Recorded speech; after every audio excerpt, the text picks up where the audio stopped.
The U.S. State Department has been accused of blocking dozens of Americans from fleeing Afghanistan after failing to tell the Taliban it had green-lighted charter flights.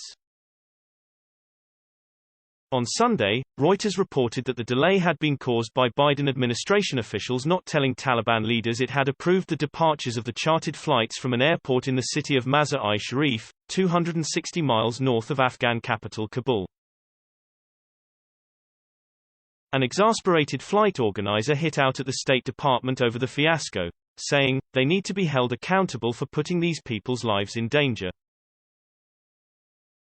Other groups trying to organize their own chartered flights have also hit out at the State Department, with Rick Clay from private rescue firm Plan.B claiming the organization is the only thing stopping him fulfilling his brief. Two other organizers have also torn into the Anthony Blinken-headed department, with one, who didn't give their name, telling Fox, "This is zero place to be negotiating with American lives.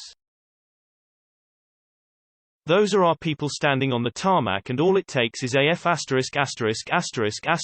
phone call. If one life is lost as a result of this, the blood is on the White House's hands. The blood is on their hands. It is not the Taliban that is holding this up, as much as it sickens me to say that, it is the United States government." The New York Times reported that a total of 1,000 people, including dozens of American citizens, had been held at the city's airport for 5 days. Other passengers hoping to fly include Afghans who hold visas to move to other countries, including the United States. Sources told the paper that the Taliban was to blame for refusing to give the jets clearance to take off for Qatar, but also said that negotiations between the U.S., Taliban and Qatar had been continuing for days. Further details on the reason for the delay in discussions has not been disclosed, although Secretary of State Anthony Blinken jetted to Qatar on Sunday to discuss the issue with leaders there.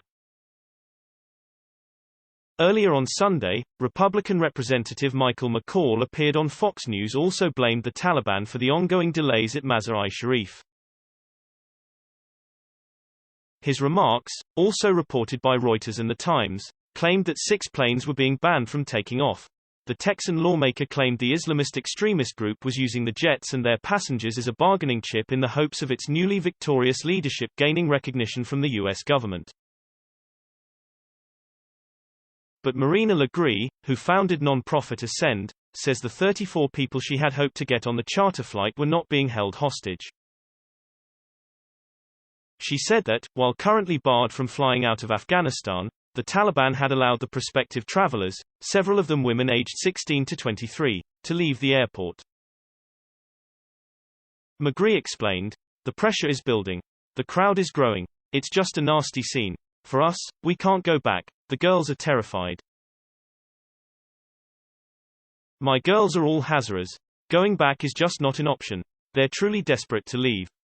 Hazaras are a Persian-speaking ethnic minority who live in the mountains of Afghanistan, and who suffered persecution at the hands of the Taliban when they were last in power between 1996 and 2001. McGree added, "I'm totally worried. I've got teenage girls in there. Surely we have people in the U.S. government who know who to press on.